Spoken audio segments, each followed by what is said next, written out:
oitavo ano, tudo bem com vocês? Eu sou Viviane Santos e esse é o meu sinal. Sejam todos bem-vindos à aula de língua portuguesa, tá certo? Eu tô aqui na companhia de duas mulheres muito fofas e lindas, mas antes de apresentá-las, eu vou me autodescrever para quem tá em casa, tá certo? Eu sou uma mulher negra, de cabelos escuros, curtos, lisos, tenho olhos escuros, uso óculos arredondados, estou em pé aqui diante da câmera e hoje eu visto uma calça azul e uma blusa laranja. Sejam todos bem-vindos à aula de língua portuguesa. Me acompanhando na aula de hoje, eu tenho a nossa querida intérprete de Libras, Midian. Seja muito bem-vinda, Midian. Ela vai tornar essa aula muito mais acessível a todo mundo que está em casa. E no chat, fazendo a comunicação com vocês aí de casa e conversando comigo também aqui enquanto a aula acontece, eu tenho a professora Adriana Maria. Vamos dar um oi para ela? Olá, oitavo ano, tudo bem com vocês? Pois é, essa professora está linda, não é, gente? Ela é linda, está linda, é linda, maravilhosa. E aí eu vou também me autodescrever. Eu estou sentada, por trás do computador, uso óculos, tenho cabelo tamanho médio, tenho cor parda, visto blusa azul, calça jeans. E estamos aqui por vocês, né? Vamos juntos interagindo aqui no chat. Vocês podem também, não é, colocar qualquer pergunta que vocês quiserem aqui e lá no chat do YouTube também. É isso. Então essa aula é para vocês. É isso, professora Adriana. Eu vou relembrar para todo mundo que está aí em casa que o chat você consegue acessar pelo aplicativo do Educa Recife. Então, se você ainda não baixou, vai lá na lojinha do seu celular, baixa o aplicativo, faz o login com o seu número de matrícula e com a sua data de nascimento para conversar com a gente. Outra possibilidade é o canal do YouTube, tá certo? Lá tem todas as playlists organizadas pela sua turma. Você pode ir lá, deixar o seu comentário bem fofinho, com dicas, com sugestões, com dúvidas. Isso. E a gente vai sempre tentar responder, tá certo? Vamos lá, vamos para a aula de hoje, professora Adriana, que é uma aula bem tranquila, viu? É uma aula sobre conotação e denotação. É mais uma conversa, né? A gente vai conversando aqui para entender o que significa isso, né? Hoje nós vamos falar sobre conotação e denotação na língua e na representação dos gêneros textuais. A conotação e a denotação é um fator da língua que existe nos diversos textos, né? Sejam eles literários, sejam eles não literários. E é isso que a gente vai tentar entender para construir esse conhecimento juntos, tá certo? Por exemplo, eu trouxe uma palavrinha aqui, a palavrinha chamada zebra. Zebra. A gente automaticamente pensa no bichinho, né? No animal. Mas a gente vai ver que, segundo o dicionário, existem várias significações para a palavra zebra. Bora ver? A primeira diz respeito ao mamífero, é o que a gente pensa automaticamente quando escuta a palavra zebra. Então, é designação comum a um mamífero de 4 patas, africano, e aí tem o nome científico da espécie e tal. Então, é um bichinho, um animal, no primeiro ponto de vista. Por analogia, que seria a segunda definição, zebra pode ser uma faixa pintada em listras zebradas que cruzam algumas ruas, avenidas e estradas sobre a qual se deve fazer em segurança o trânsito de pedestres. Então, quando a gente está atravessando uma rua ali, tem muita gente que identifica a faixa de pedestres como uma zebra, porque ela se parece com a zebrinha, porque ela é listrada, né? Então, essa analogia é possível fazer também por semelhança de aparência. Vamos para a terceira definição? A terceira definição é um pouquinho mais curiosa, vamos dizer assim. Ela pode ser uma metáfora para pessoa sem inteligência ou uma pessoa bronca. Essa eu nunca tinha escutado, professora Adriana. É a primeira vez que eu vejo usar zebra nesse sentido. Mas se o dicionário está dizendo é porque alguém usou, né? Alguém tem esse sentido aí, tá? O quarto exemplo, de forma informal, é usado em competição esportiva ou loteria, resultado anormal, contrário às expectativas. Esse é mais comum da gente escutar, deu zebra. Deu zebra a gente escuta com mais frequência. Isso significa que é um resultado anormal, ou seja, não esperado por ninguém. Então, tá certo? Então, a zebra pode aí buscar outros significados além do animalzinho que a gente conhece e acha tão fofinho, né? Porque a zebra é bem fofinha. E por analogia, ela também pode ser entendida como uma planta, que é nativa do Brasil. Nem sabia também que existia uma planta que também pode ser chamada de zebra.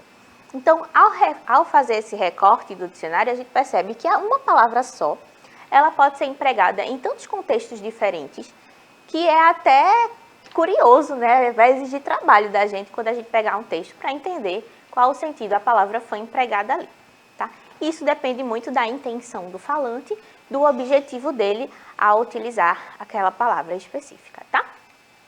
A palavra zebra abarca uma série de cargas semânticas possíveis. Isso possibilita que a palavra se adapte à intenção comunicativa do falante.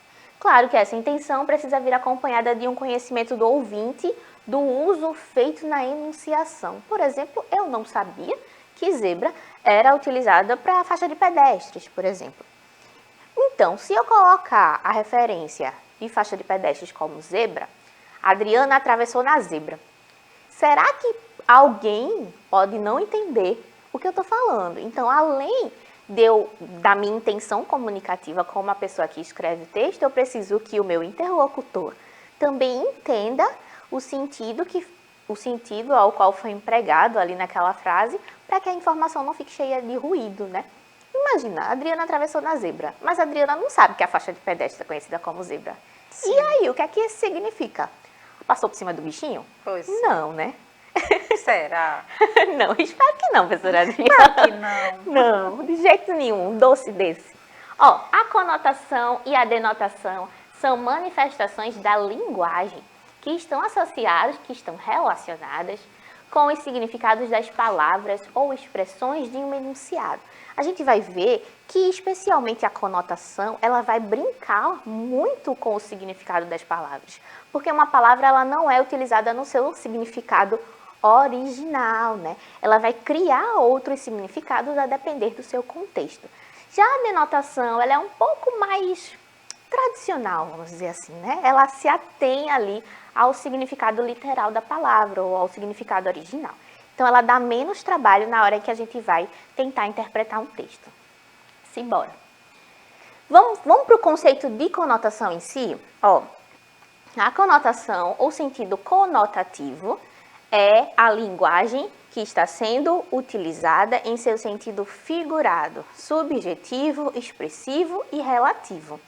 Nesses casos, há a ressignificação das palavras, expressões ou enunciados, e estes ganham novos significados e contextos específicos. Como eu estava explicando, a conotação vai ser um uso da linguagem que não é o original, ela é a criação de um sentido figurado que vai dar margem interpretativa para essa palavra, tá certo? A gente vai ver uns exemplos mais à frente de como isso se dá na prática, como é que eu faço o reconhecimento da conotação e como é que eu faço o reconhecimento da denotação, como elas se diferenciam e em que momentos eu utilizo os dois tipos de linguagem, tá certo? Em que momento eu posso usar as figuras de linguagem, em que momento eu posso utilizar uma palavra fora do contexto original dela. Se bem que com o exemplo da zebra já deu para a gente ensaiar aqui uma percepção, né? Já a denotação, ou sentido denotativo, é a linguagem que está sendo utilizada em seu sentido próprio, literal, original e objetivo. Nesses casos, o sentido empregado é o sentido básico das palavras, expressões e enunciados, ou seja, o sentido real de cada uma das palavras. Então, é importante fazer essa diferenciação. Eu tenho o sentido original sendo preservado na linguagem denotativa e eu tenho um sentido figurado sendo utilizado no sentido conotativo, tá vendo? Essa é a principal diferença entre os dois, tá certo? Vamos para uns exemplos para a gente tentar visualizar e entender essa diferença na prática? Ó, eu trouxe 3 frases que são conotativas, ou seja, o sentido vai ser diferente daquele originário da palavra. E há em cada frase palavrinhas aí em negrito, grifadas. Vamos ver o que é que essas palavrinhas estão dizendo pra gente em termos de significado? Ó, quando eu digo assim, Pedro é um gato, eu tô querendo dizer que ele é um bichinho, professora Adriana, que ele é um animalzinho, um bichinho de 4 patas, com as orelhinhas, que todo mundo ama. Não. Não, né? A gente está fazendo uma associação aqui de que Pedro é um menino bonito. Fofinho, Charmoso, carinhoso, garboso. charmoso, garboso. Bem apessoado, né? Isso. Então, gato, nessa frase aqui, ela funciona como um adjetivo, uma qualidade que torna Pedro bonito, atrativo, tá certo? Segunda frase, ó. Ana comeu a bola no jogo de futebol. Ana comeu a bola no jogo de futebol. Não é literal, né? Não, Porque claro. não dá para comer bola. A gente É. sabe que não pode, não é aconselhável, inclusive. Mas aqui, qual é o significado dessa expressão? De que ela é boa jogadora. Jogadora cara, né não? Então, Ana arrasa no futebol. Ela joga melhor do que todo mundo. Se brincar, foi a melhor jogadora. Na terceira frase, a gente tem Daniele está uma fera com Maria. Então, Daniele está o quê? Brava com Maria, né? O fera aí não é literal, porque ela não é uma fera. Fera é um animal raivoso, né? Então, quando a gente tem um animal selvagem em estado de fúria, a gente pode dizer que aquele animal está em estado de fera. Ana, quer dizer, Daniele, não é uma fera, mas ela está raivosa, ela está exasperando esse estado de fúria. Então, por analogia, a gente entende o que a palavra quer dizer dentro da frase, tá certo? Então, essas três palavrinhas aqui grifadas, gato, expressão, né, comeu a bola, e fera, têm significados diferentes do significado original de cada palavra, e é assim que a gente conhece um uso da linguagem conotativa. Massa? Esses exemplos não foram empregados em seu sentido literal, dessa forma é necessário atenção para fazer o reconhecimento do uso das expressões e da multiplicidade de sentido que uma palavra pode ter. Então, mesmo que a gente tenha reconhecido o sentido de um sentido da palavra gato, existem vários outros sentidos da palavra gato, né? Não é porque eu coloquei esse aqui que a palavra se exaure aí. Ela tem outras conotações, ela tem outros sentidos possíveis, tá? E quais os sentidos literais dos exemplos citados anteriormente? Daqueles três que a gente sublinhou nas outras frases, ó. O gato, que é o animal de estimação, é sempre o primeiro significado que a gente atribui quando escuta a palavra gato e quando lê. A gente tem comer, que é ingerir alimento, mas perceba que comer a bola não faz relação com ingerir alimento, e sim com o ato de ser muito boa naquilo. Então, é uma palavra completamente dissociada do seu sentido original. E a gente tem fera, que é um animal feroz, bravo, que também foi ressignificado aqui para o sentido das frases que a gente utilizou. Vamos para o sentido denotativo? Sentido conotativo, ok. Vamos para o sentido denotativo. Ontem eu comi 2 fatias de pizza. Tem alguma coisa errada nessa frase? Não, ela tá arrumadinha, ela é coerente e ela não tem nenhum uso de metáfora, nenhuma figura de linguagem, ela não tem nenhuma palavra sendo usada fora do seu sentido original. Então, tem o sujeito, eu, que comeu, realizou a ação, uma pizza, que é um alimento. Então, tá tudo certinho nessa frase, não tem uso de linguagem conotativa. Se não tem o uso de linguagem conotativa, a gente diz que essa é a linguagem denotativa, apegada ao sentido literal e original. Segunda frase, eu corro 2 quilômetros por dia. Bastante, né? Mais que eu. Então, quando eu digo que eu corro 2 quilômetros, eu também estou me apegando à verdade. Isso é possível e coerente, tá certo? Então, isso também é linguagem denotativa. Agora, se eu disser assim, eu corri até a lua e voltei. É possível correr até a lua? Não, né? Aí a gente já vai para uma outra esfera. Aí já é linguagem conotativa, tá? Ela quebrou os objetos da casa. Tem alguma coisa estranha nessa frase? Não, né? É impossível que a gente possa quebrar uma xícara, um copo, por acidente, né? Caiu da nossa mão, quebrou. Então, é possível quebrar objetos na nossa casa. Então, não há nada estranho ou peculiar nessa ação. Se as palavras estão sendo empregadas no sentido literal, então a gente tem o uso de linguagem denotativa. Vamos agora conhecer um poema bem curtinho, na verdade, um poema bebê, que a gente chama, né? Quando ele é bem pequenininho, tá? Só tem 3 versos, ó. No chão do quarto, alagado de rima, a primeira dor. Acabou-se. O poema é só isso. E aí eu quero saber se esse verso, grifado aí no meio, escrito em negrito, alagado de rima, se ele é conotativo ou denotativo. O que será que vai surgir isso aí? Vamos saber, vamos descobrir. Ele é conotativo. Por quê? Por que ele é conotativo? É possível alagar um chão assim do nosso quarto de rima? É possível? Não, né? É um emprego aí de uma metáfora. Muito provavelmente esse chão ele tá cheio de papel rabiscado, né? Sim. E nesse papel rabiscado há os versos, há os poemas que foram escritos ou tentaram ser escritos por esse eu lírico, tá certo? E o que esse poema significa? O que é que ele está contando pra gente de história? No chão do quarto, alagado de rima, a primeira dor. Então a gente tem uma pessoa que está no seu próprio quarto, lamentando, entristecido, porque sofre de um amor que não deu certo, né? Provavelmente amor, né? Porque a gente tem a dor, na verdade, né? E essa dor, ela pode ser de qualquer outra coisa. Mas é uma pessoa que vivia bem, vivia feliz até então, e por algum motivo se vê em estado de dor, se vê em estado de sofrimento. E a gente não sabe exatamente qual é o sofrimento dessa pessoa. Mas a gente sabe o que ele tenta fazer. Ele tenta fazer poesia, ele tenta escrever um poema. E a gente sabe que o poema ele é um recurso muito utilizado quando a gente tem aquela dor de cotovelo, né, professora Adriana, que tenta extravasar as emoções. Muita gente recorre ao poema para tentar contar o que viveu, o que sentiu, de forma bem rica, poeticamente. Professora Viviane, Diga. Essa palavra aí, alagado, né? Quando lemos de rima, nos dá essa ideia, traz essa imagem do chão cheio de papéis, não é? Isso. De rimas feitas, mas também de lágrima, né? Sim.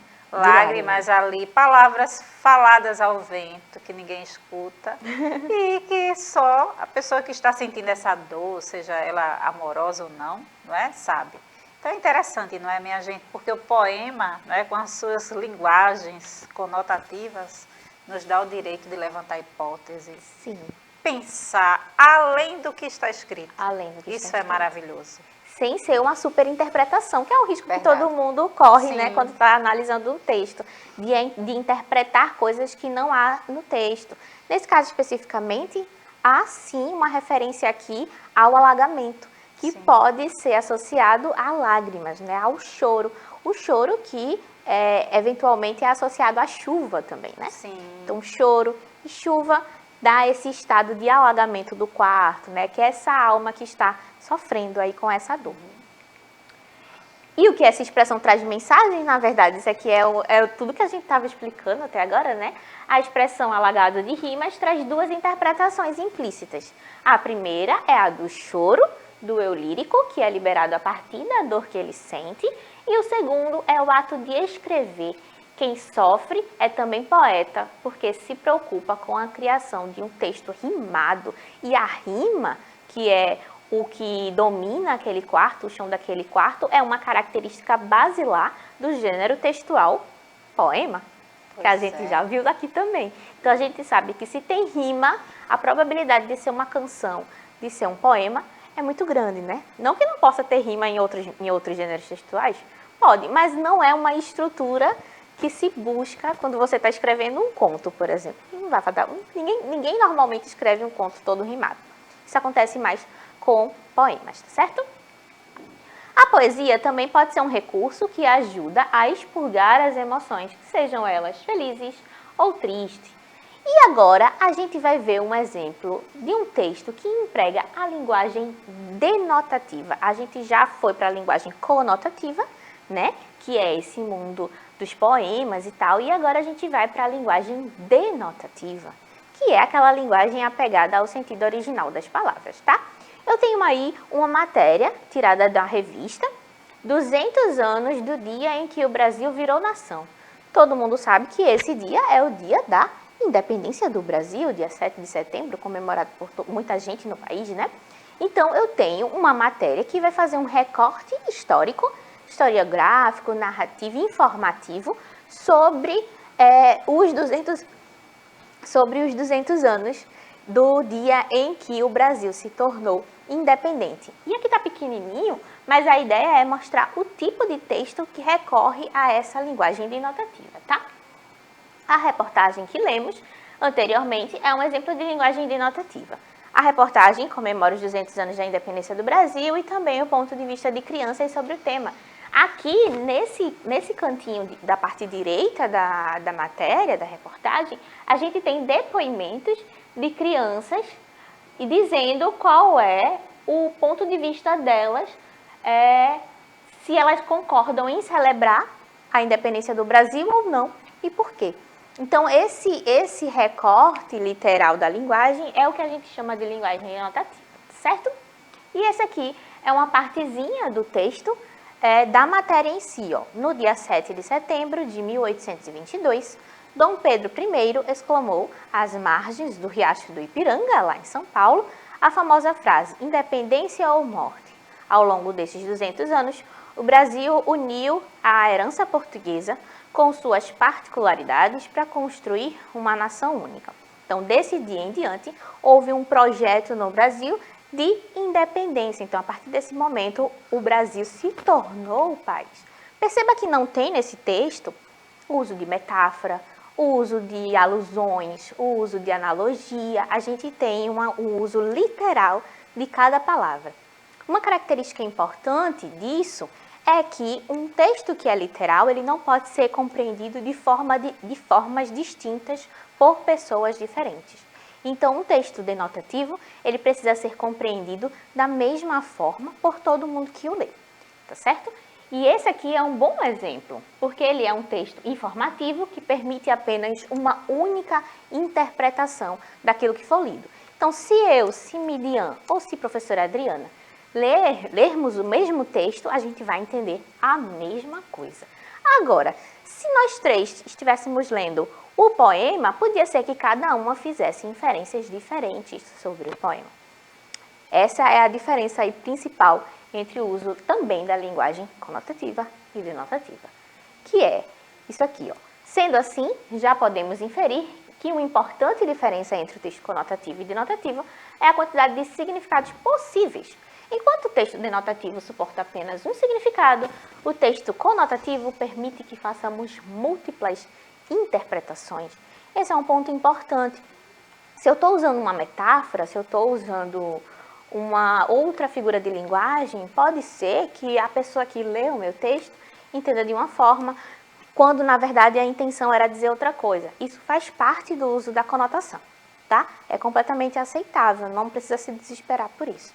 Já na denotação, a gente não pode permitir que seja usado para diferentes interpretações, porque ele precisa ter um caráter especialmente informativo, tá certo? Então, quando eu estou passando informação, não pode haver ruído, não pode haver informação falha, não pode haver conflito ali na passagem de informações, beleza?